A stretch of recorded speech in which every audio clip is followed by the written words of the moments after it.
ready? Yep. Okay, welcome to the Thursday, July 13th, 2023 meeting of the Ann Arbor Historic District Commission. The meeting is being held in person and electronically via Zoom. Members of the public who would like to comment on hearings or other matters may do so in person or virtually. To speak during any of the public comment opportunities, please call 206-337-9723 or toll-free 877-853-5247. Enter meeting ID 965-3669-9762. This information is also available on the published agenda, in the public notices section of the city website, and on the broadcast of this meeting on CTN. CTN can be found on Xfinity Channel 16, AT&T Channel 99, and streaming online on YouTube or at a2gov.org/watchctn. We intend to conduct this hybrid meeting similarly to an in-person meeting. However, please be patient if there are technical issues. Ms. Thatcher, will you please call the roll? Yes. Commissioner Ross. Present. Commissioner Rockland. Here. Commissioner Quijano. Here. Commissioner Fortner. Commissioner Calderon. Present. You have a quorum. Thank you, Ms. Thatcher. And since we do have a new commissioner starting this meeting, I would like to introduce Ben Calderon, and please, if you could, introduce yourself and say a few words. Let us know who you are and why you're here. Sure. First off, happy to be here. Ben Calderon. My name, I just recently graduated from Tubman College with a Master's of Architecture. Ever since I was in undergrad, I've always had an interest in architectural history, so I'm happy to learn, happy to be part of this committee. Thank you. Thank you very much, and welcome. Thanks, Ben. Okay, we will move on to item C, approval of the agenda. Are there any additions, deletions, changes to the agenda this evening? Seeing none and without objection, the agenda is approved as presented. Now we'll move on to public comment. This is an opportunity for persons to speak for up to 3 minutes about an issue that is not listed as a public hearing on this agenda. To comment on other preservation matters, please call in using the information displayed on the meeting agenda and the video feed. City staff will select callers that have raised their hand one by one using the last 3 digits of your phone number. To electronically raise your hand to indicate your desire to speak, please press *9 on your phone. You will hear an automated announcement that the host is allowing you to speak. Please state your name and address at the beginning of your comments. Is anyone here for public comment? Does not look like it. Do we have anyone on the phone? You know, for the first time in 3 years, we have no one waiting in Zoom. No one at all? No one at all. I'll let you know if anyone shows up. Wow. But That's yeah. a milestone event. Mark it down. Okay. Might have to change our, anyway. Okay, let's just move on to unfinished business, item E. And there is no unfinished business, so we'll move right on to F hearings. And we'll start with F1, 215, 217 South Main. Ms. Thatcher, will you please give the staff report? Thank you. Yes. The two-bay brick building with a center stair at 215 and 217 South Main Street was constructed in 1866. It's commercial Italianate in style with 3 floors, arch-topped windows, round and segmented arches, and stone trim. The building's cornice is currently missing. The original occupant of 215 was Richards and Forbes Millinery, and 217 was occupied by Charles Fontel Dry Goods. In 2019, a working session was held to discuss the addition of 3 stories on top of this 3-story building. And at the June 8, 2023 HTC meeting, the application was postponed because new drawings were submitted the day of the meeting. And that gets us to today. The site's on the east side of South Main Street between East Washington and East Liberty, and the applicant is seeking HTC approval to demolish all but the front facade and side walls of the existing 3-story building and construct a new 5-story building within it, replace the 2 storefronts with 2 storefront systems, and replace the second and third floor windows on the front facade with replica windows. All right, let me take you through the photographs first. These are a combination of, well, this is an older photo, obviously, because the storefronts aren't boarded up as they are currently.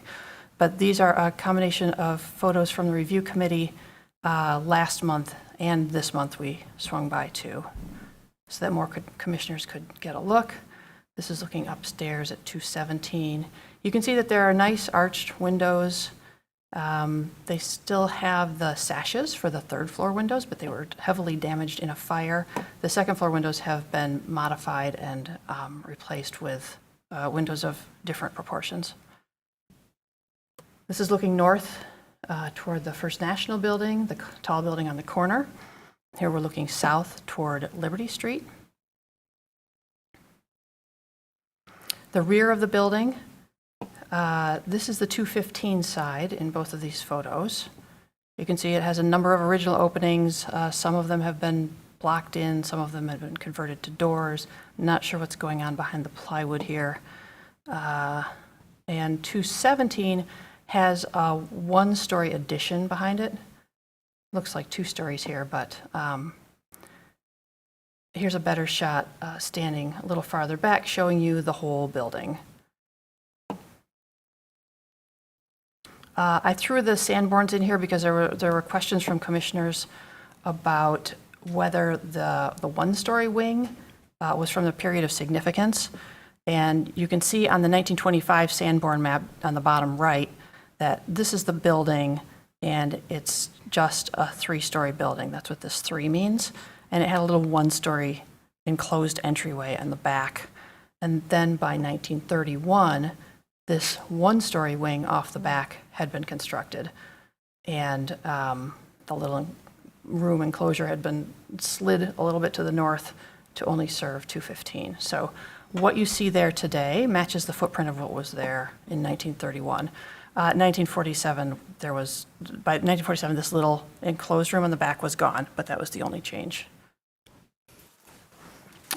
We saw this window sash, and there are photos of the other window sashes.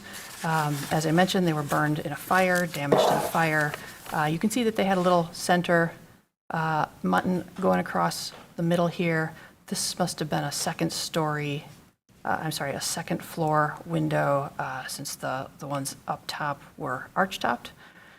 And a few photos of different perspectives from along Main Street. You can see the First National Building. I'm standing at the corner of Huron and South Main, and it's the gray building here in the center, just to give you some idea of how much you can see or cannot see on top of the building since a rooftop addition is proposed. Now we're getting a little bit closer. Really, since the whole block is 3-story buildings, you can really see pretty clearly what's going on. This building to the north has a small 1-story addition, but it is set back so you can't see it from the street. It's a stair enclosure with just a single room. It's not like a whole floor or anything. Here is from almost directly across the street. We have some perspective drawings from over here. And now we're moving farther south. This is at the corner of Liberty. I guess it's not quite at the corner because there's one more storefront on this building on the right. Oh, there it is. And it's the gray building here in the center that we're talking about. So some little bit of tree action in the way from this perspective. All right, the existing conditions. This is the current front facade. The storefronts are to be removed, and the front facade and the 2 walls are proposed to remain. On the back, the entire wall would be removed, the entire rear elevation, and the 1-story wing, and the 2 side walls would remain. South elevation, north elevation,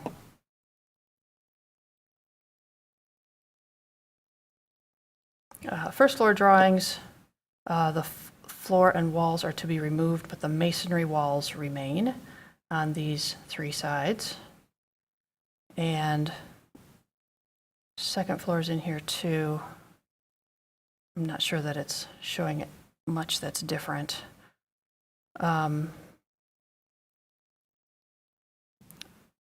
third floor, I'm just not sure how tall that one-story wing in the back is, if it's really one story or if it's really 2 stories or something different inside. It doesn't look like you can get into there from here, but not super important. But here's the third floor and the roof plan.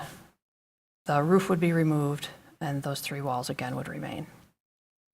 There are plans that you saw in your packets for bracing from the interior, because they want to remove all the floors that are currently bracing the building, which would require some other form. There's a construction feasibility plan provided. You can see the location of a future crane.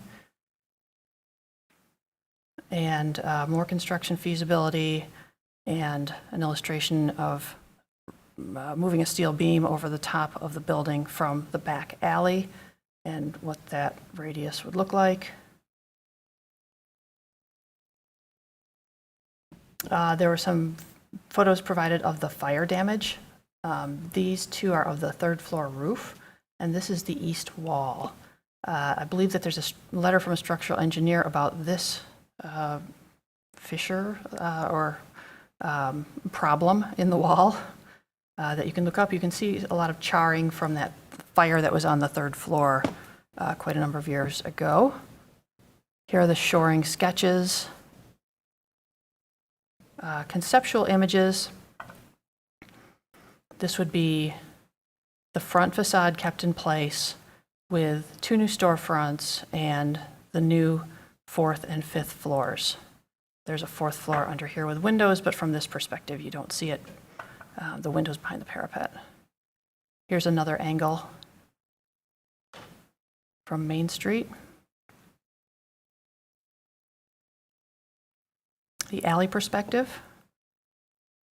As you can see, this is the existing wall, and everything else back here is new and taller.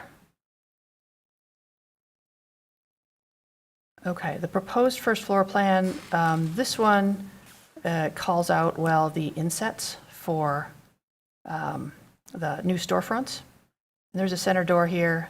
I believe that center door is just going to be fixed shut, not an actual door, but either way, as long as it registers as a door or it's a real door, either way is fine. This is the 5th floor. I skipped over these a little bit. Here's the front of the building, and this will be clear in a second, but there's an 8-foot setback to the 4th floor, and then there's another 5-foot step back to the 5th floor, and that's why this wall is 13 feet from the front of the building. That'll make more sense in a second. Roof plan, condensers, mini splits,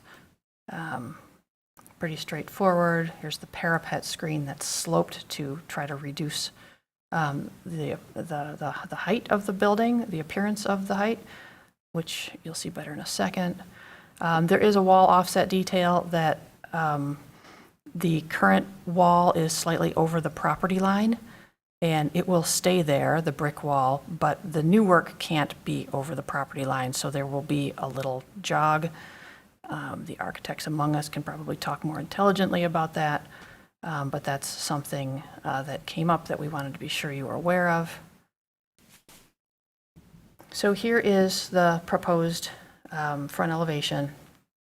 We've got new storefronts, we've got new windows, the cool arch-topped ones on the 3rd floor, the regular ones that just fit in the space on the 2nd floor. Then we have the 4th and 5th floors on top, and this is the slanted parapet, slanted to try to minimize the appearance of that parapet. It looks like this is all brick with a glass guardrail in front of the 5th floor. And sliders or French doors, probably sliders, and 1/1 windows flanking them. Here's the rear elevation. You can see that there are balconies on the 2nd through 5th floors.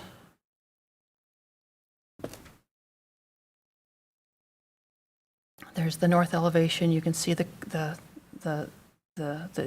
current building, the extent of the current building, and then the new 4th and 5th floors added on, and the same footprint but increased height of that rear wing. From the other side, from the south elevation, you can see the building. This is the long wall, and you can see how the addition affects the top of this building, and that's a good look at the setbacks, 8 feet, and then another 5 feet to this wall, and then the sloped parapet. The storefronts are proposed to be an aluminum storefront system, but with wooden detail applied, vertical detail on the front here. There are these wood paneled columns on either side, and since this is inset 3 feet to the door and the windows, that there's another panel you can see, 2 of them on the interior of that wall. There are currently wrapped up in some artificial material, metal or something else, these stacked stone columns flanking the door and on the right side of the elevation. These 4 columns, I think, will, once they're exposed, would add greatly to the character of these storefronts. This is not a recreation of any of the historic storefronts. There have been a number of them over the years, but I do believe it's compatible with the building. Tenant sign in a band with a cornice with brackets. Again, it's not a historic detail, but it's not something that I think would be confused for historic. It's merely compatible, and there probably was a cornice, little storefront cornice there at some time. Main Street elevation enlarged. Okay, here's that inset. This is the center door, and we've got the 2 insets with a tiled floor, and there's also tiled kick plate that I didn't mention going across here and here. Tiled is extended to the floor.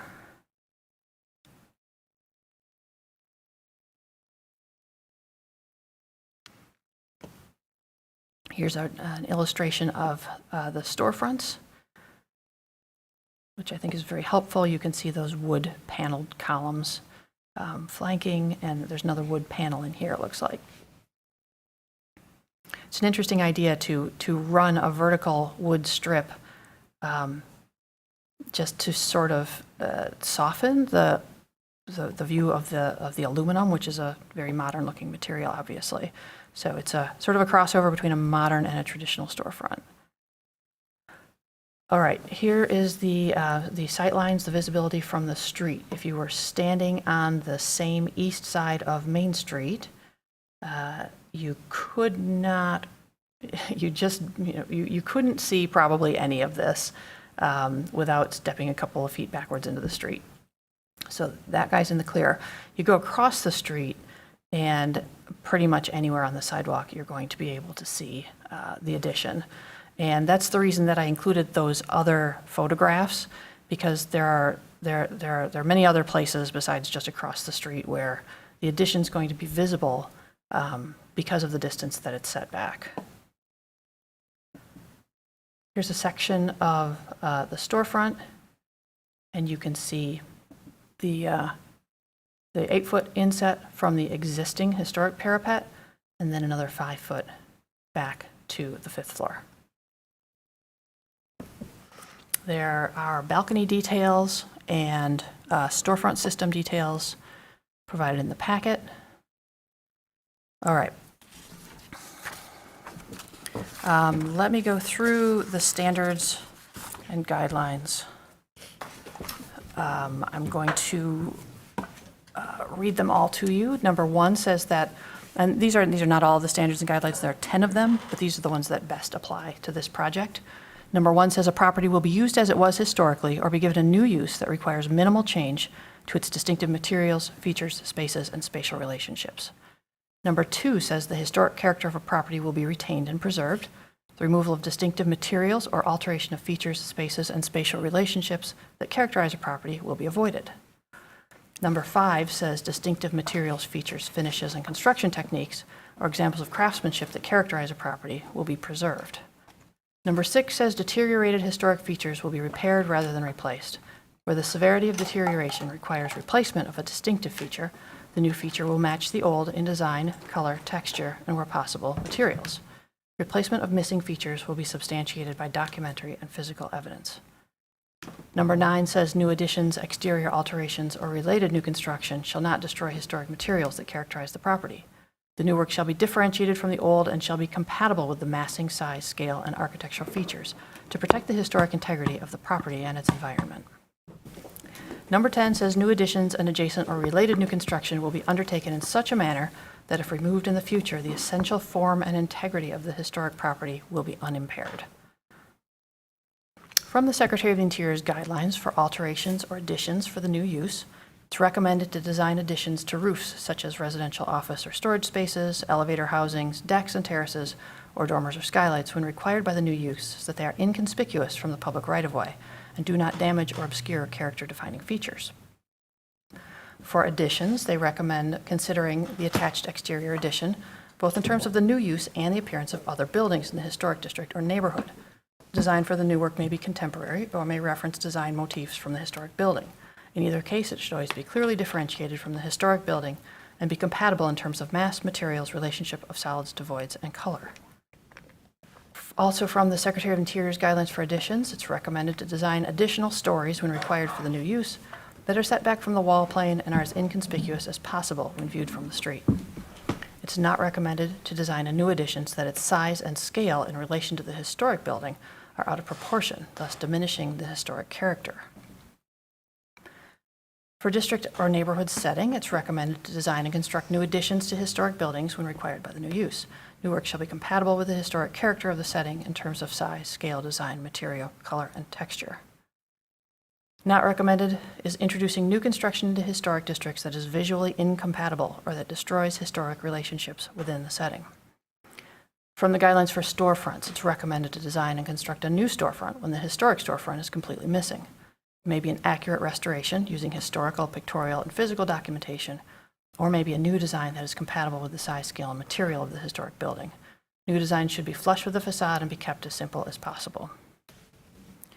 From the guidelines for windows, it's recommended to replace an entire window that is too deteriorated to repair, using the same sash and pane configuration and other design details. If using the same kind of material is not technically or economically feasible when replacing windows deteriorated beyond repair, then a compatible substitute material may be considered. Not recommended for windows is removing or radically changing windows which are important in defining the overall historic character of the building, so that as a result the character is diminished. From the guidelines for building site, not recommended is introducing new construction onto the building site which is visually incompatible in terms of size, scale, design, materials, color, and texture, or which destroys historic relationships on the site. For masonry, it is not recommended to remove or radically change masonry features which are important in defining the overall historic character of the building, so that as a result the character is diminished. Also not recommended is replacing or rebuilding a major portion of exterior masonry walls that could be repaired, so that as a result the building is no longer historic and is essentially new construction. From the guidelines for setting, it's not recommended to introduce new construction that is visually incompatible or that destroys historic relationships within the setting. Now we move on to the Ann Arbor Historic District Design Guidelines for new construction in historic commercial settings. Appropriate as building massing should fit with existing historic patterns. Also appropriate as buildings should not be immense in scale or greatly contrast with the existing scale on the block or in the surrounding historic district. From the National Park Service Brief 14 on new exterior additions to historic buildings,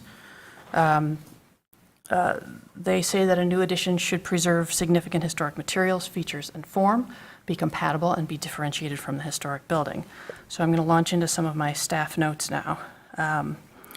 Staff notes that this work would demolish all of the building's historic materials except 3 exterior walls, and further, the additional 2 stories are not compatible because they're highly visible and change the character of the 3-story building in the center of a row of 3-story buildings. More from the National Park Service Preservation Brief 14, new exterior additions to historic buildings. Page 12 says that generally, a rooftop addition should not be more than 1 story in height to minimize its visibility and its impact on the proportion and profile of the historic building. A rooftop addition should almost always be set back at least one full bay from the primary elevation of the building, as well as from the other elevations if the building is freestanding or highly visible.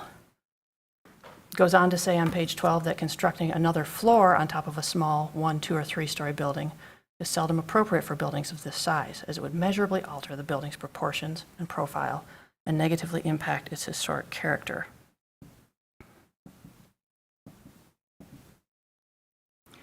I wanted to mention about the rooftop addition should be set back one full bay from the primary elevation of the building.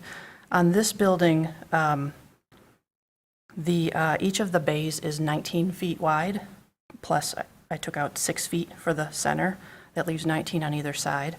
And if you set back the proposed 4th floor at 19 feet, it wouldn't be visible from across the street if you compare it to that perspective drawing. But a 5th floor would need to be set back significantly farther. All right, staff recommendations. I'm going to divide this into the 3 parts of the application. That's the way that the proposed motions that you can use or not use are set up. The first one is building demo and reconstruction. Staff believes that this work does not meet the Secretary of the Interior standards 1, 2, 5, 6, 9, or 10. The work does not meet the Secretary of Interior's guidelines for rehabilitating historic buildings, for alterations for the new use, additions, district or neighborhood setting, building site, masonry, or setting. And the work does not meet the Ann Arbor Historic District design guidelines for additions to historic commercial structures or new construction in historic commercial settings. For storefronts, staff believes that the new design is simple and compatible. Removing the cladding on the stacked stone columns is appropriate. No lighting is proposed, and staff recommends approval of this portion of the application. For the window portion of the application, installing wood replicas of the historic arched-up windows from the 2nd and 3rd floors is appropriate. Window worksheets have been submitted that specify replicas of the existing damaged sashes, and staff recommends that this portion of the application also be approved. That is it for me. Thank you. Thank you very much, Ms. Thatcher. Okay. So Commissioner Ross and myself were on the review committee, so let's give the review report. Why don't you go ahead? Okay, I could start. So I'd actually been to the site twice. The first time around was actually last month's site visits. So we did, actually, the first kind of go-around, we were able to get behind the kind of board up at the first story and get an idea of the nature of the storefronts. And the staff report is pretty much on target with the fact that there's really no historic fabric there.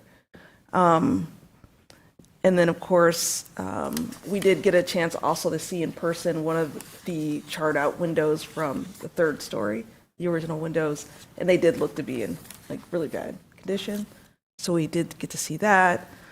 And just kind of in terms of kind of stepping back, looking at the building as a whole, and checking out the rear elevation as well as front elevation.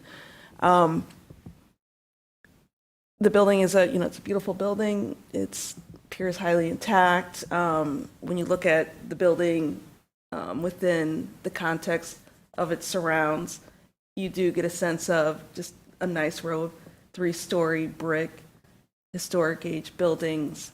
So, I mean, I feel like the staff report is pretty much on target with the description of the existing conditions and the recommendations. So. Thank you. Yeah, I agree with that, and I agree with the with what I heard in the very thorough staff report. I think that there is those photos that you added that show the view from down the block. I think really, a picture's worth 1,000 words. Like that's really, key to the project here, and seeing that row of 3-story buildings and just the neighborhood setting and context for this property is very important. And then, you know, there's the Main Street side of the building, and then there's also the alley side, and so this is almost like I don't know, like to think about maybe like a corner lot or something where it's like you kind of have two right-of-way views because the alley is technically a public right-of-way, and so, you know, that facade that's facing the alley is facing a public right-of-way, and so it just, you know, we should consider that when going through all the standards. Okay, so now let's move to okay. Next step will be to have the applicant come up, and you have 5 minutes to speak. And we'd like to know if you have anything to add to the staff report or to the review committee report, anything that you've heard so far. So please state your name and address. Chris Biggers, 131 East Commerce Street, Milford, Michigan. One thing we should think about in this is that the original use of this building was the Masonic Temple. It was an assembly use for many years. However, since it was no longer an assembly use, I don't know who was in this building since that time.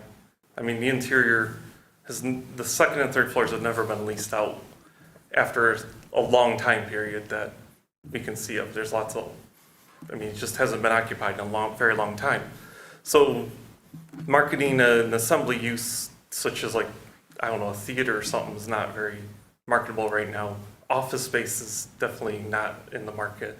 So the owner is definitely considering adding some more residential, which is in demand in Ann Arbor right now. So the context of the building has changed from its original use to what we're proposing now, and we're trying to maintain 16 units if possible and reduce the amount of intrusion onto the street level. So we've tried to step back as best we can. If we step back a full bay, basically means we lose 4 units out of the 16, or we got to go a 6-story farther back, which I don't know is barely going to work at that point. I mean, we would only get 14 units, but then have a 6-story stepped way back on the base.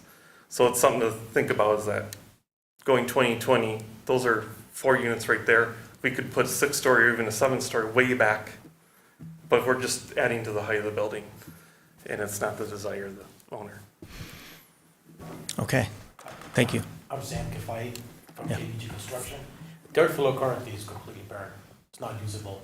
We had to unoccupy the building per structural engineer recommendation. He's working on a temporary shoring. Second floor was never used. The joists are also burned. So there's not really an occupancy on second or third floor.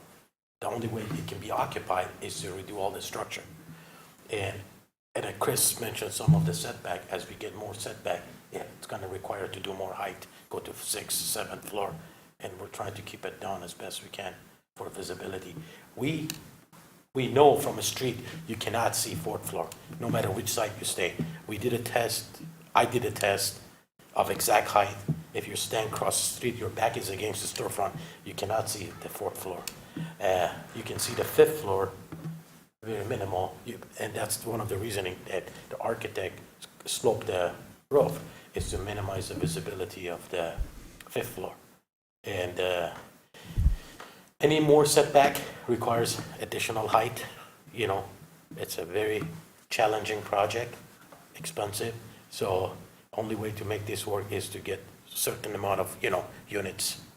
And I think we talk about the back wall being deteriorated and needs to be short before we can, replace it. So that's all I have to say. And just to reconfirm on the 4th floor is not at the parapet level, it's lower down from the parapet. So in a sense, the 4th floor is not apparent from the street level, that there's even a 4th floor there. You would only see visibility of the 5th floor. Are you saying the parapet's hiding some of the? Yes, the parapet is hiding most of the 4th floor, especially from the street level. You almost don't even see the 4th floor at all. You don't even see the windows or the doors that's there, so it's only apparent the 5th floor is there. But no one from the street would know that's a 4th floor. Okay. Thank you both. Sure.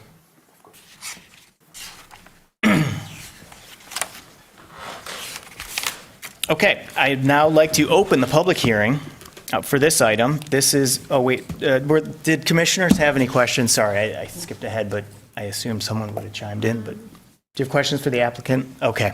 I'd now like to open the public hearing for this item. This is an opportunity for persons to speak for up to 3 minutes about this application. Public comment may be made in person or by calling in using the information displayed on the meeting agenda in the video feed. To electronically raise your hand after dialing into the meeting, please press *9 on your phone. So is anyone on the call? We do have a couple people, but Okay. they are not indicating that they'd like to speak. Okay, so hit *9 if you'd like to talk regarding 215, 217 South Main, please. We'll give it a second, and We're good. we're good. Okay. I will now close the public hearing portion of this application. So I'll ask if any commissioner would like to make a motion, but I would suggest maybe we start with windows or storefront, just to kind of get things moving. But does anyone want to make a motion? I can do it. Okay. So I'll start with the storefronts. Okay. I move that the commission issue a certificate of appropriateness for the portion of the application at 215 through 217 South Main Street, a contributing property in the Main Street Historic District, to replace the 2 non-original storefronts with 2 new storefronts as proposed. The work is compatible in exterior design, arrangement, texture, material, and relationship to the rest of the building and the surrounding area, and meets the Ann Arbor Historic District design guidelines, especially for storefronts, and the Secretary of the Interior standards for rehabilitation and guidelines for rehabilitating historic buildings, in particular standards 1, 2, 5, 6, 9, and 10, and the guidelines for district or neighborhood settings, storefronts, masonry, and setting. Support. Okay, that was moved by Commissioner Ross and seconded by Commissioner Quijano. Is there any discussion on the storefront motion? I would just say that the storefront design is, I feel it's really well thought through and will vastly improve the appearance of the building. So I think it's great. I agree with those comments. I think it's a great improvement on the street life experience of that part of Main Street. So looking forward to that. Great. I agree. I think that on its own, it's a great design, but especially given what's currently there, and then to have this, I agree even more. So let's vote on this motion unless there's any further discussion, which I don't see. So all those in favor of the motion, please say yes. Yes. Yes. Yes.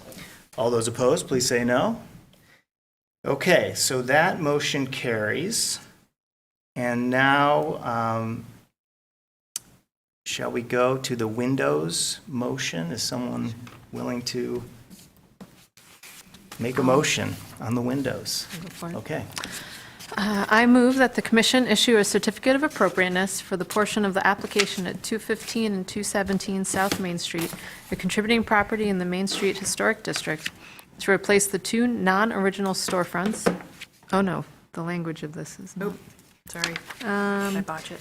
To replace the existing second floor and third floor windows with historic replica units as proposed.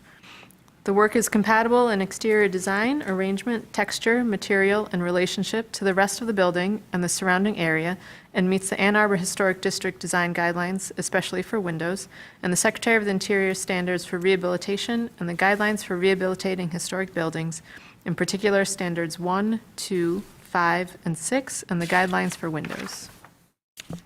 Second. Okay, that was moved by Commissioner Quijano and seconded by Commissioner Ross. Is there any discussion on the windows motion?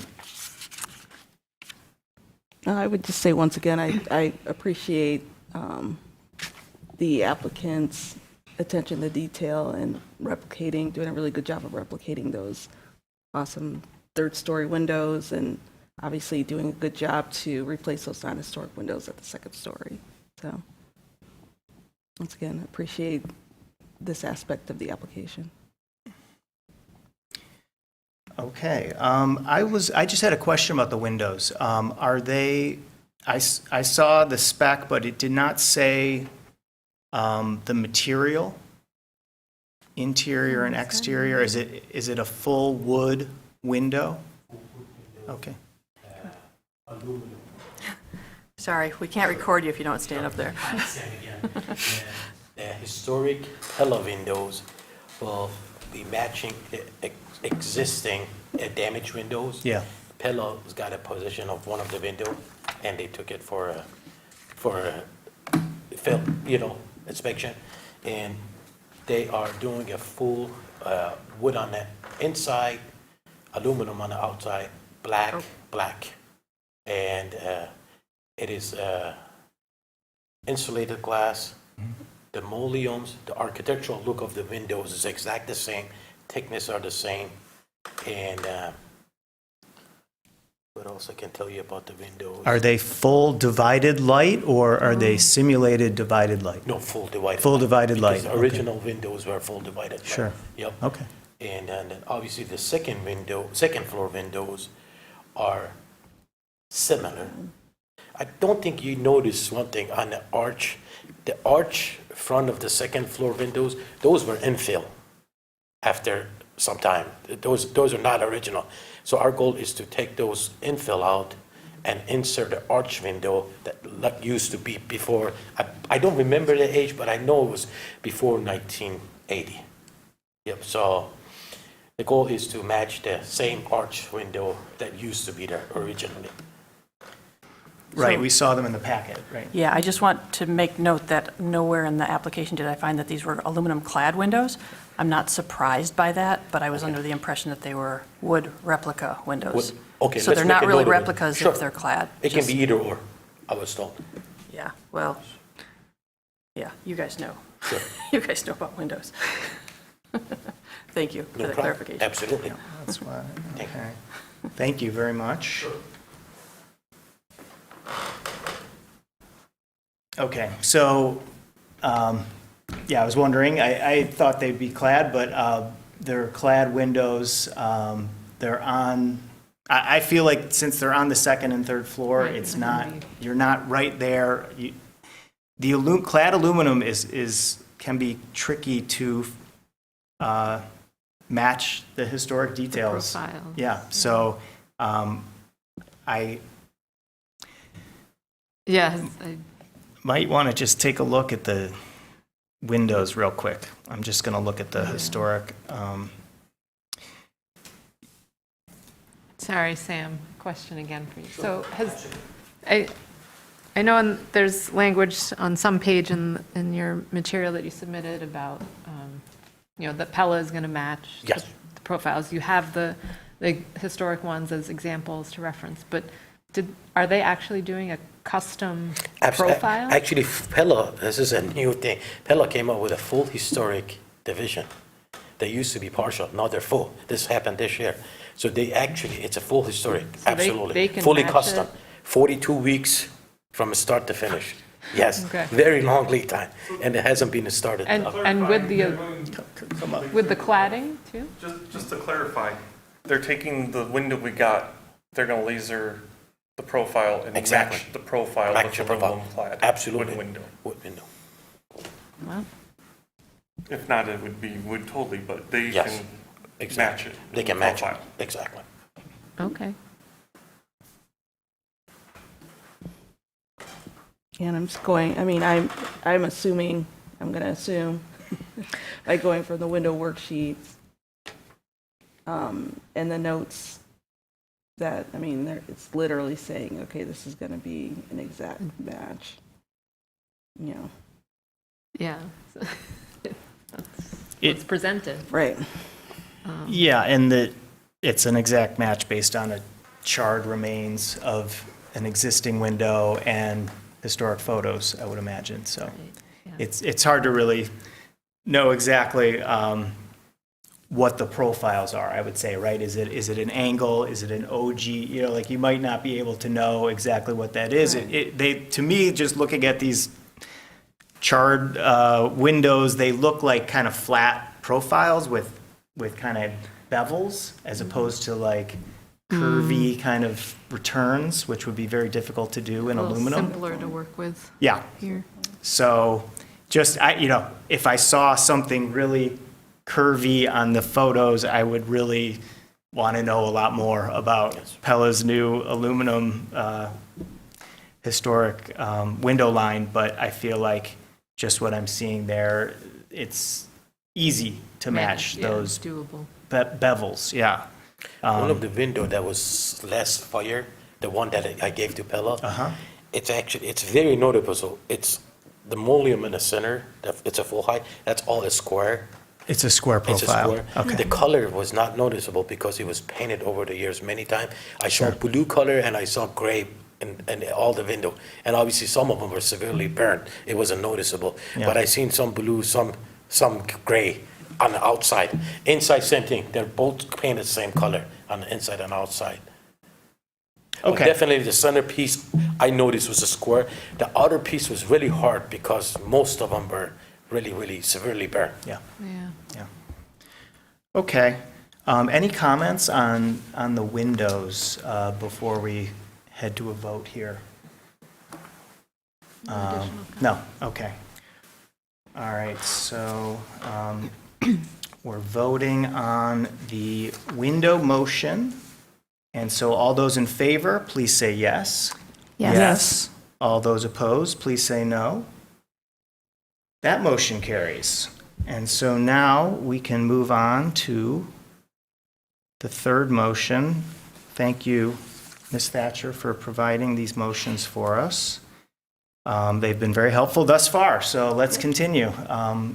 Can anyone make a motion on the rest of the project here?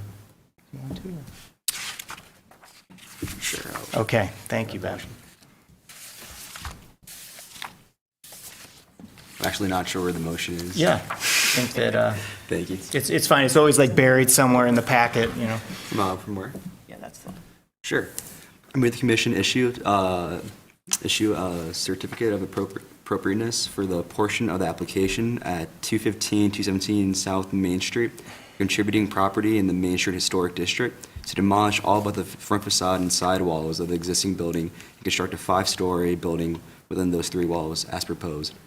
The work of the compatible and exterior design, arrangement, textures, material, and relationship to the rest of the building and the surrounding area, and meets the Ann Arbor Historic District's design guidelines, especially for additions to commercial buildings, new construction, and the Secretary of the Interior standards of rehabilitation and guidelines for rehabilitation historic buildings, in particular standards 1, 2, 3, 5, 6, 9, and 10, and the guidelines for alterations /additions for the use for a new use additions district or neighborhood settings, building sites, masonry, and setting.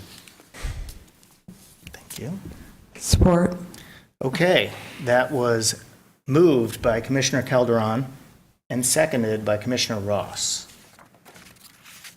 Is there discussion on the demolition / new construction motion? Any comments? Yeah, I'm trying to think how we should go about talking about it. Well, we could talk, let's split it up because there is a couple parts to it. Yeah. And I think that we should talk about all of them and kind of go through one by one. And I think that let's talk about the addition first off. So the specifically the 4th and 5th floor, but it's a more or less building an entire 5-story building within Yeah. the existing shell. So it is technically an addition. But what about the added 4th and 5th floors? Maybe that's a topic of discussion to start off. I'm very concerned about the setback. I'll just go out there and say that. Can we see that set, because we kind of learned, we went from, sort of a new take on what you can or can't see. I'd like, sorry, No. but yeah, just to have the, because I just, okay. I agree. Okay. Not only just the front, but also the side setbacks too. Because this building is sitting right on top of the 2 side walls. So it's not, this isn't just, this is not a rooftop addition by any means. I'm It not doesn't following read you. as that. So you could see here, so it would be awesome if it was set in at the sides as well as at the front. Oh, and it's okay. not. It's Got it, just- okay. So Commissioner Ross is talking about usually when you do an addition, well, you have to differentiate between the new and the old, and a way to do that is to step in, like a Ideally. typical, single-family home, a rear addition steps in from the existing, so you can read Right. that there is an addition happening, and the comment is that in the rear addition for this building, there's no setback or step in, so there's no way to read that there was an existing historic 1.5-story brick addition to the original historic addition. Is that the concern? Yeah, Yeah. it's not even necessarily, because obviously with the differentiation of materiality, you can tell, but there's no relief in the historic remnants of the building are completely overwhelmed by this gigantic addition. There's no relief at all here. It's just absolutely consumed, except for really the front elevation. Right, so that, your comment is specific to the sides of the addition as well as the rear. Yeah, I all said of it. rear, but yeah, you're talking about Yeah. specifically the 2 sides. There's Yeah. no step in on those sides, letting us know that there's a existing building and a new building. Yeah, it's And not as well as the rear. Okay. Ideally, you'd want the addition to be subservient to the historic building. And I guess for me, it's hard to kind of break this thing up in pieces because I'm looking at this as a whole. So it's hard to say, well, let's talk about the rear and because it's one new building. Agreed, Yeah, agreed, it's one mass, yeah. so it's hard to, cut it into pieces for me. Especially looking at this view, you only see a little portion of it on the right-hand side. Yeah. So for instance, yeah, where, I know that there's discussion in the application of that to construct these new sidewalls, you technically, yeah, you have to, you're not bearing on the existing wall, but the perception is you're just continuing. Yeah. Someone who's not as familiar with the intricacy of the construction of this building, they're just going to see a continuous sidewall plane and think, oh, that's the wall, that's the historic wall, perhaps continuing all the way up. Well, yeah, or if anything, the setback from the existing wall is inches or something. Yeah, so it's very, yeah. you're not going to, Yeah, yeah, perceive that. So, So just a mass of this split-face concrete block, yeah. Yeah, no, we typically really like to see that offset. a little relief So there. it's kind of the respect of that historic wall. Yeah, and with this being in the middle of the block too, it really, you have to look at it from all the views, because that's how it'll be experienced.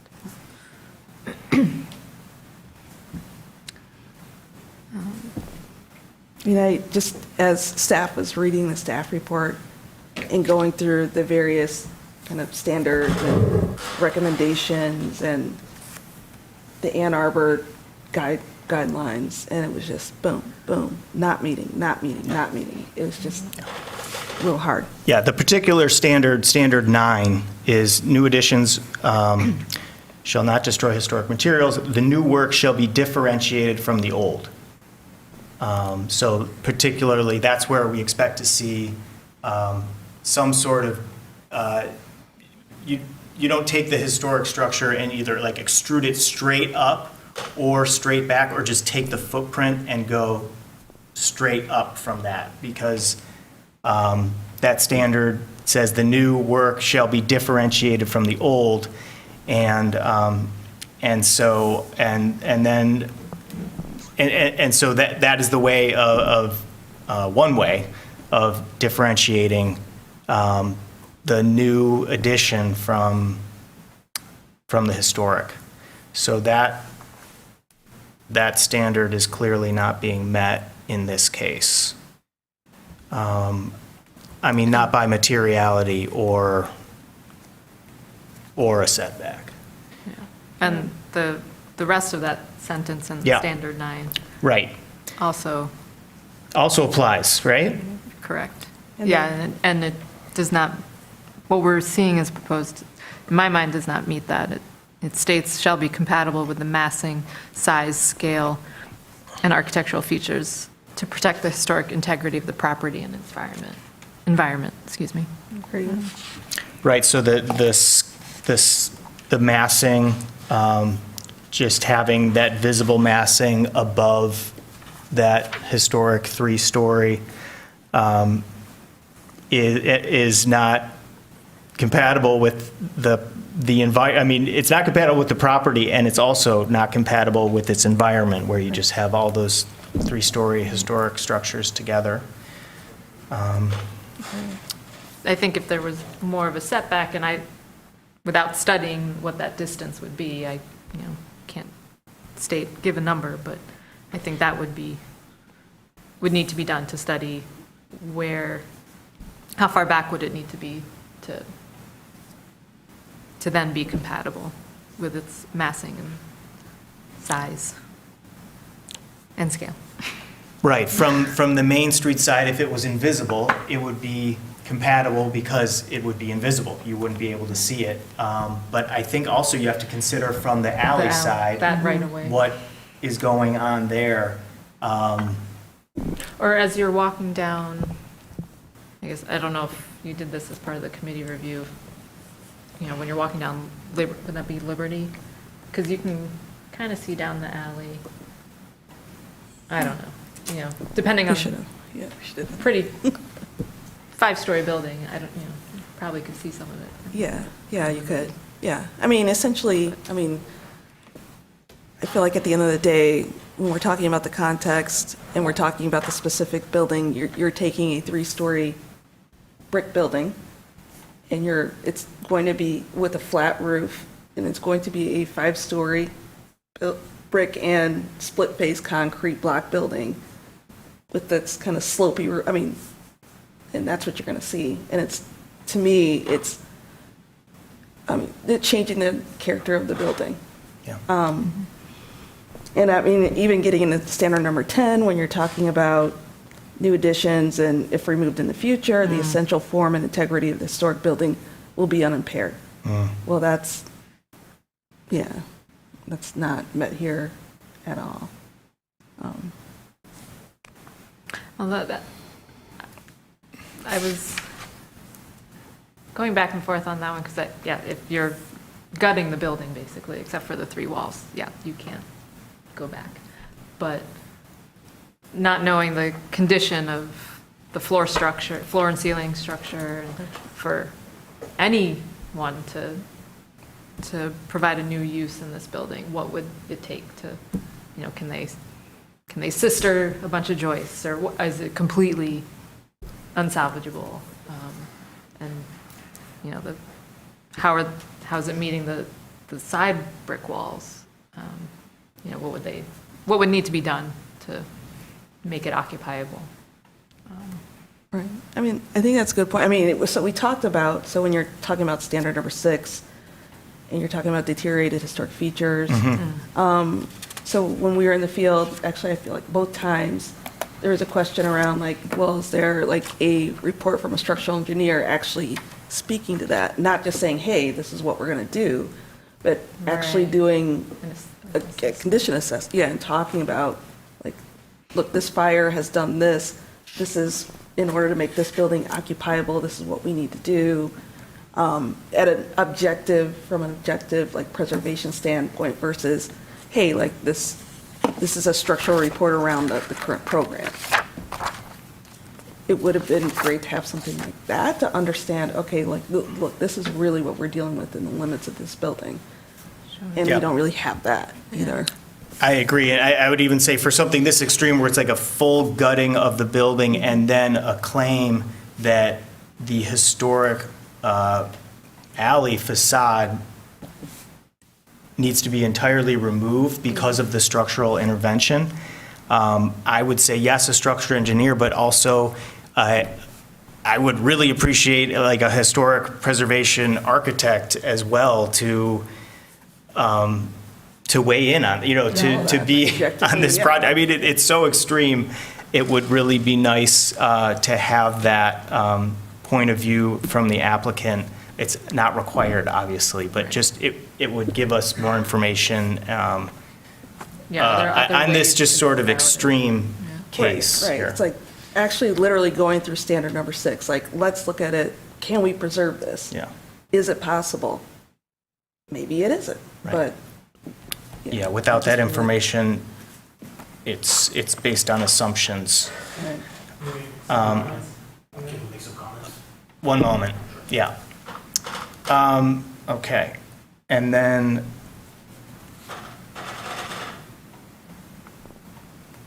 Okay.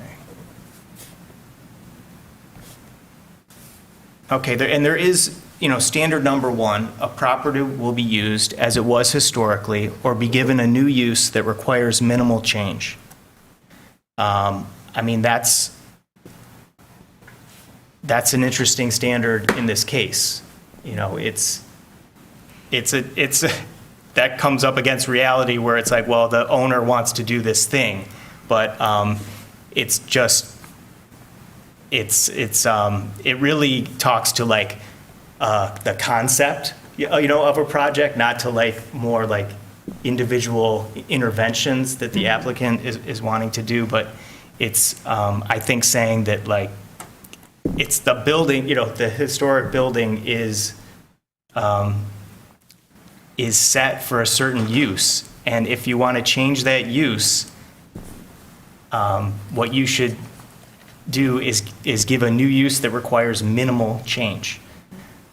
So that's obviously not what is being proposed here. So again, that standard to me is not being met. And then let's talk about so from the Secretary of Interior's guidelines for rehabilitating historic buildings, there's alterations, additions for a new use, and what's recommended is designing additions to roofs such as offices or residential when required by the new use so that they are inconspicuous from the public right-of-way. And so I think what we're hearing is that is in agreement with that supplemental information that we're getting that says rooftop additions basically should be invisible from the public right-of-way. And then this is also basically saying from this more or less the same thing. I mean, inconspicuous is different than invisible, but yeah, okay, if you could see a little something, that's okay.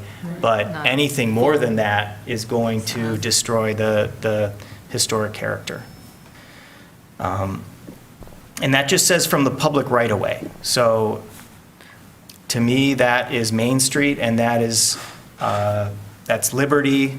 And I would like to know if that's the alley or not. I would assume that it is, but it seems that really makes things tricky it is a public right-of-way, the alley. So, I mean, it's secondary, I guess, but it's still, Sure. it still applies. Are there any other comments?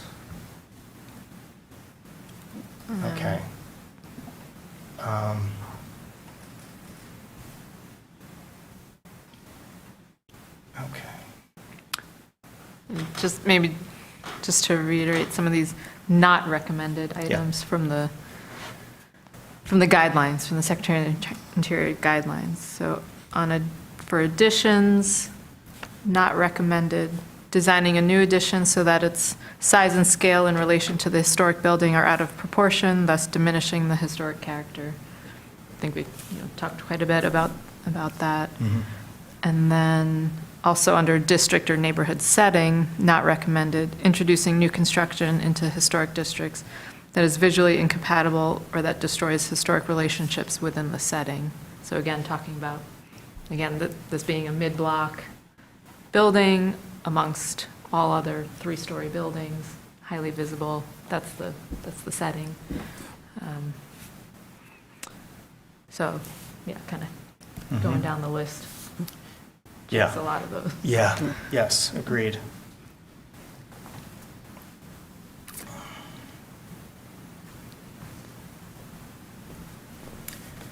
Okay, are there more comments?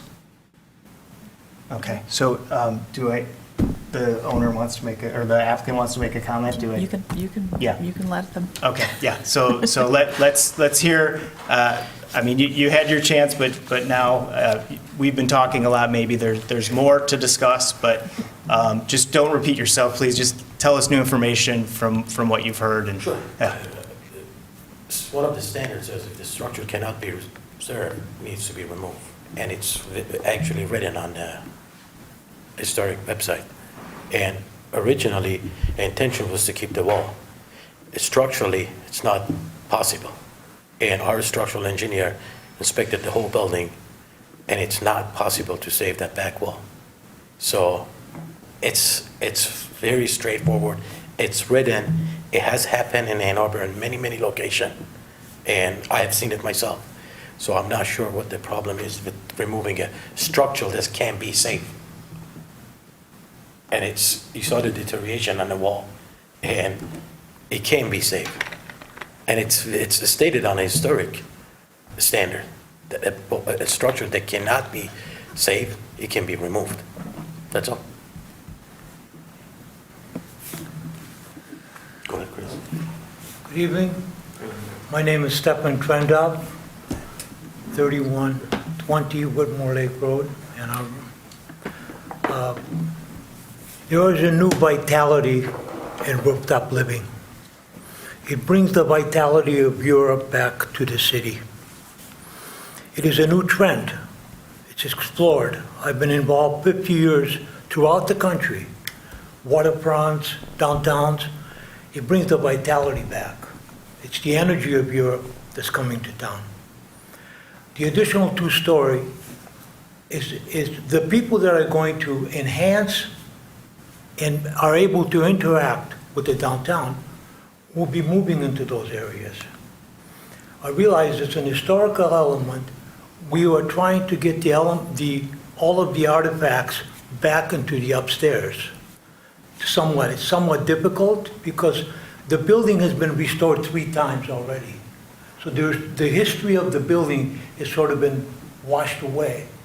So what the people want, when people come to me and want to make Ann Arbor a better place, they want restaurants, they want retail. The kind of students that we're attracting are upper middle class. And it's just the way the university has spun out. I think this would be an addition, and the track record of Mr. Ramadi and the building that he's done are very sensitive, and we welcome any interpretation of the architecture. I feel that this would be an asset to our city. Thank you. Thank you. So I'd like to touch on just a few kind of code safety issues. I mean, the original intent of the building, it's a block masonry firewalls on the property lines. The middle's wood structure. It was intended that when a fire happens, the interior of the structure could basically burn out and maintain the safety of the adjacent structures. We can just replace the joint. I mean, once the burn happens, everything in the building basically should be just taken out and rebuilt. So if we want to maintain the same structure, sure, we could. Because we're trying to change, the market, we can't, if we're gonna do an A2 use again, like a Masonic temple, we can't go any higher than the 3rd floor at all. We could just rebuild it, but there's no market for that type of structure. We could go to business, but we still cannot build any bigger square footage. So the market really is not viable for that. We still have to put stairs in, elevators in. We're not getting the last bang for the buck. So to do residential, we can't build this thing out of the wood to get over any higher than the 3 feet in the type 3 construction. So that's why you have to go to steel. And then with that, we got the firewalls on the side. I think we have the detail of the little wall offset. If we were concerned about trying to distinguish the side, we could inset those walls like 8 inches, let's say, just to distinguish the old brick to the new CMU. It causes some structural issues to deal with, but we could probably somehow offset the new walls so that they are offset from the old, to distinguish where the old structure used to be and the new started. So that's one way we could probably try to push this thing down a little bit. I mean, in the end, we're trying to hide that 4th floor. We're trying to battle heights to get enough residential units. We just can't get the office space in it, and we're trying to push back what we can. And I mean, I think on the left side, up on Huron, there's the skyscraper. So when you see the view, sure, you got the 3-story buildings, then you got the skyscraper. So in the end, we're only going a couple stories up. I mean, unless we're keeping this whole thing 3 foot or above, they have to change, the structure has to change in order to protect the firewalls on each side. Unless we stick with wood structure that is intended to burn down, eventually at some point, for any of those buildings to go upward, we're going to have to change the structure itself to steel. So just masonry and wood floors is just not going to work in the future. Okay. All right, thank you. Thank you. Okay, are there any other comments based on that, or? Okay. Okay. Well, let's move to a vote since there's no further discussion. So all those in favor of the motion, please say yes. All those opposed, please say no. No. No. Okay. The motion does not carry. Your application's been denied. Please contact city staff for sort of future process. And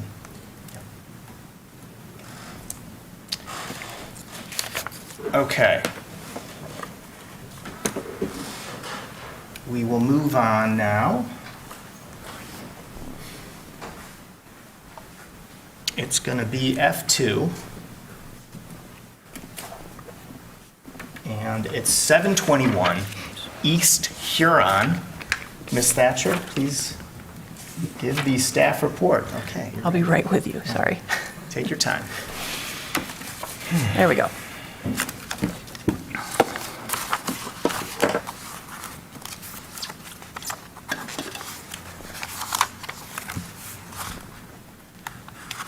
right, 721 East Huron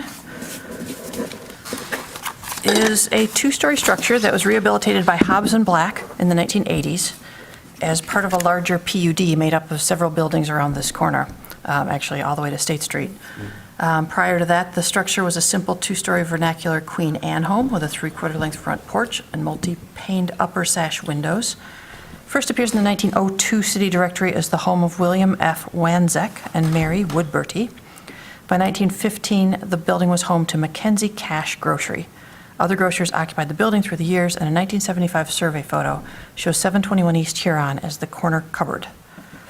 The 1-story garage and larger rear addition are not present on 1947 aerial photos, but appear by 1960.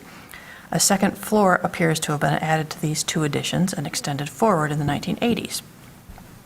In 2002, an application to demolish the house was denied by the HDC, as were appeals to the State Historic Preservation Review Board and federal court.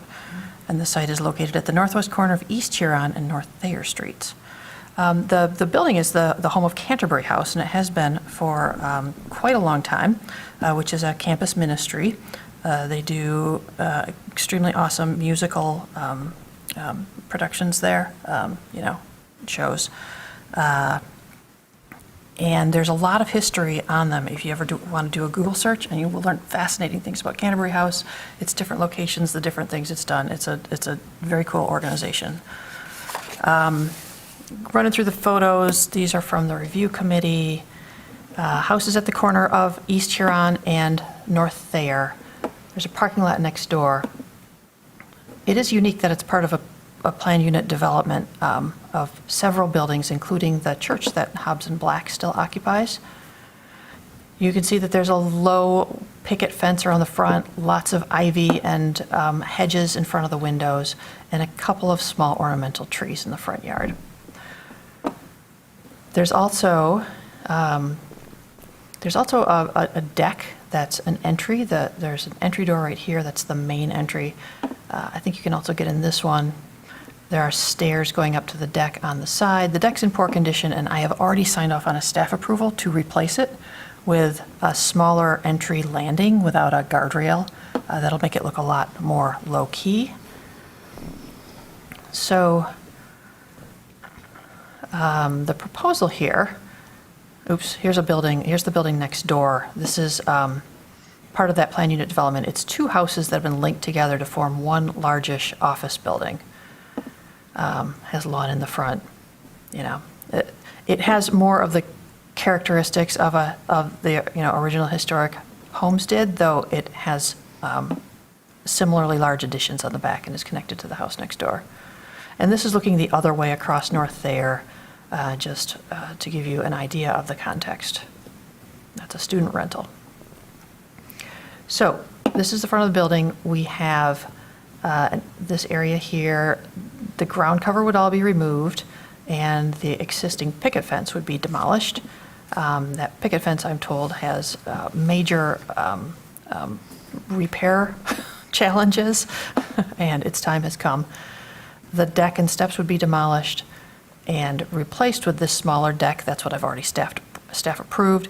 Since it just has these 3 handrails going up, it doesn't need the big guardrails going all the way around, since it's all stairs in the front, which is very appropriate. There is a bluestone patio proposed on this corner.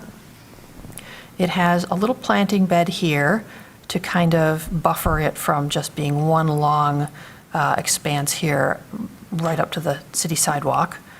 And then there's a low stone wall, 16 inches, with a stone cap that's a seating wall that would turn the corners and basically give Canterbury House a place to gather outdoors in front of the house.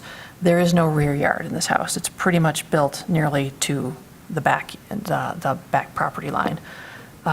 So we've got new lawn, we've got new bluestone pavers, and then there's about a foot here in front where they could plant some small plants to sort of soften the appearance of a stone wall.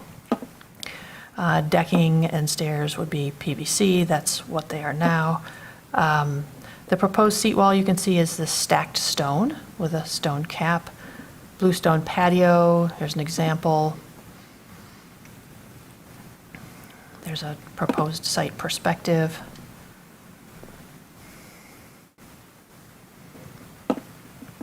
Here you can see where there is no backyard and there is no side yard. The only outdoor space they have to work with is up here on the front corner. So here's the picket fence, constantly damaged and in need of repair. And photos of the existing front walk. I think the existing front walk will just be completely removed and be grass right up to patio. These are existing conditions that were provided in the packet, just to give you a little more perspective. From the Secretary of Interior standards, I have read to you 1 and 2 and 9 and 10 already. From the Secretary of the Interior's guidelines for district or neighborhood setting alterations and additions, it's not recommended to introduce new construction into historic districts that's visually incompatible or that destroys historic relationships within the setting. The Ann Arbor Historic District Design Guidelines mention about residential decks and patios. It says, to be considered a deck or patio, it must be located in the rear yard, or yard, not yard, unless special circumstances exist. In staff's opinion, there are special circumstances here.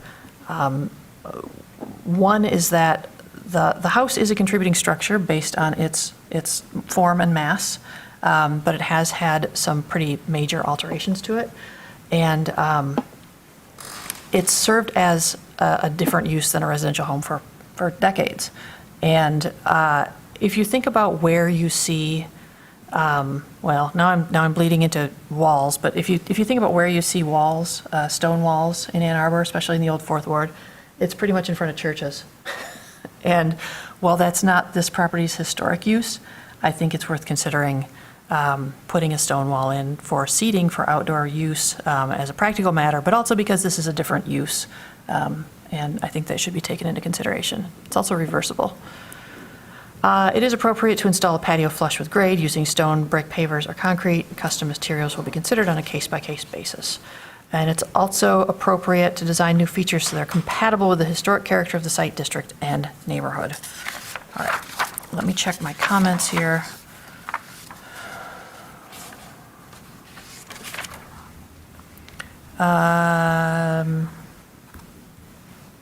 Yeah, that's about it. I really, we talked about this a little bit at the last meeting, just as a sort of a tiny working session. And standing there on busy Huron Street, considering the use of the historic building, staff does recommend approval of this application. Thank you. Thank you, Ms. Thatcher. Commissioners Ross and myself were on the review committee. Do you want to give your report? Yeah, this will be a quick one. I think staff really does a good job in kind of describing what's going on. I think we're all familiar with the site and the surrounds and understanding that, like,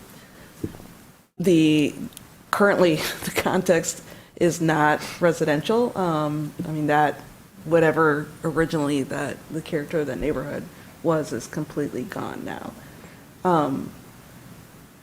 So, and then the material that the applicant is proposing to remove is not historic age.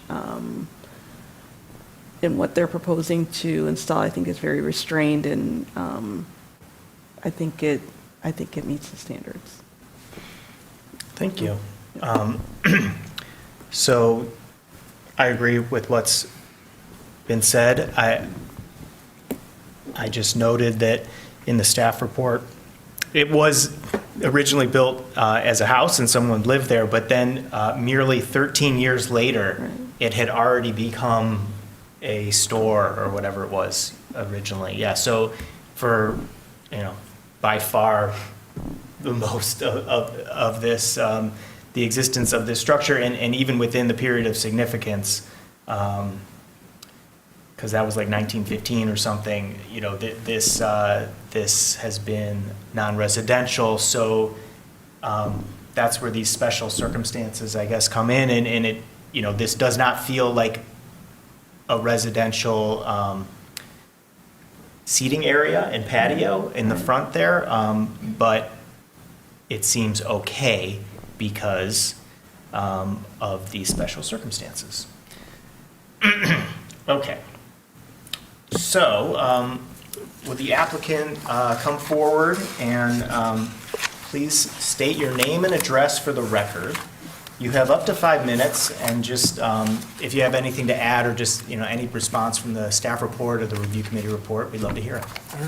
My name's Eric Wobenhurst. My address is 17033 Rose Hill Road, Pinckney, Michigan. And I think Ms. Thatcher did a great job of conveying what we're trying to do here, and you've got a lot more information about the building than I had found. So that was interesting to hear all that. We also have Matthew with us. Matthew. Do you want to unmute and state your name and address and just say hi, Matthew? Reverend Lukens? I'm Matthew Lukens. I live at 1611 South State Street, Apartment 7, Ann Arbor, Michigan. I'm the chaplain at Canterbury House. And nothing more to add, but thank you for your consideration. And I think Ms. Thatcher's and the staff's comments pretty much reflect most of the project, to my understanding. Thank you very much. Anything more to add? No, I don't believe so, other than the fact the stone wall, I think, other than seating, but the main purpose is just to give a little protection to the outdoor space, and like we had stated, all the damage that had been done in the past to the picket fence repeatedly. Matthew stated how he was constantly repairing that fence, so this hopefully will help end that, and then also provide a great space outside for them to hold small events for the community, for the church. I have a question. Do either of you know what type of stone the cap is going to be on that bench there? After listening to your comments from last month, we actually kind of looked at it again and thought that we would do like a blue stone cap to actually match the pavers of the patio itself and kind of tie it in a little more. Okay, very good. Are there any other questions for the applicant? Okay. All right, thank you. Thank you. Thank you both. Okay, so now I'd like to open the public comment for this, public hearing for this item. This is an opportunity for persons to speak for up to 3 minutes about this application. Public comment may be made in person or by calling in using the information displayed on the meeting agenda and the video feed. To electronically raise your hand after dialing into the meeting, please press *9 on your phone. So do we have anyone on the line for 721 East Huron? No one who's indicating. Okay, no one present here either. So I will now close the public hearing portion of the application. Would any commissioner like to make a motion on this application? Okay, Commissioner Keanu. I move that the commission issue a certificate of appropriateness for the application at 721 East Huron Street, a contributing property in the Old Fourth Ward Historic District, to install a bluestone patio at the southeast corner of the site, a low masonry seating wall along East Huron and part of North Thayer, and landscaping beds as proposed. The work is compatible in exterior design, arrangement, texture, material, and relationship to the rest of the building and the surrounding area, and meets the Secretary of the Interior standards for rehabilitation and guidelines for rehabilitating historic buildings, in particular standards 1, 2, 9, and 10, and the guidelines for district or neighborhood setting, as well as the Ann Arbor Historic District design guidelines, particularly as they pertain to residential decks and patios, all new construction, and new construction in historic residential settings. Support. Thank you. That was moved by Commissioner Quijano and seconded by Commissioner Ross. Is there any discussion on the motion? Just that I agree with staff's report and appreciate the site committee's comments. Also, the work that's proposed, it can be reversed if chosen to do so, and it won't harm the historic property. And even though, it's not a picket fence like some of the other neighboring properties, the scale of it, I think, is appropriate to the residential neighborhood. So I would support that. Okay. I agree. Any with other that. comments? I agree. It's interesting looking at the photo from 1975, because at first I was kind of like, oh, it's going to lose the lawn. But there's a photo, the photo shows literally, obviously as it's a store, it's essentially all concrete. There is no lawn. And so likely, staff is noting since over 100 years, this building has been used as a commercial, use, that this idea of having, the traditional kind of a front yard and a side yard, doesn't seem necessary. And it is reversible, so, yeah. Okay, It's a thoughtful proposal. great. Okay, that's good discussion. Thank you for that. I think now, hearing no more discussion, we will move to a vote. So all those in favor of the motion, please say yes. Yes. Yes. All those opposed, please say no. So the motion carries. Your application's been approved. Please note, you need to apply for required building permits, obviously, from the city. So thank you. Thanks, Eric.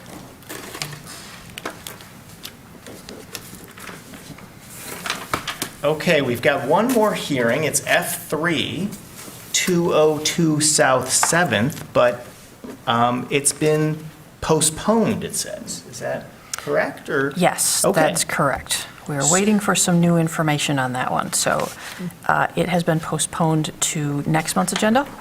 And, well, I guess actually you guys need to postpone it to next month's agenda, and we need to hold the public hearing. Yes. Because it was advertised. Okay, so let's do the public hearing first. I will now open the public hearing for 202 South 7th Street. There's no one here. I'm wondering if there's anyone on the phone. They should hit *9 for 202 7th. Okay. Nobody that's indicating. I will close the public hearing for 202 South 7th Street. And now, is there a motion to postpone this application? I could do it. I move, I'm just gonna, I guess, wing it. just wing it. That the commission postpones the application number 231186 for a rear addition proposed for erection at 202 South 7th Street until the regular August 2023 meeting. I second. Okay, that was moved by Commissioner Ross, seconded by Commissioner Calderon. Shall we go to a vote? All those in favor, please say yes. Yes. Yes. Yes. Okay. That carries, and so now the 202 South 7th is postponed.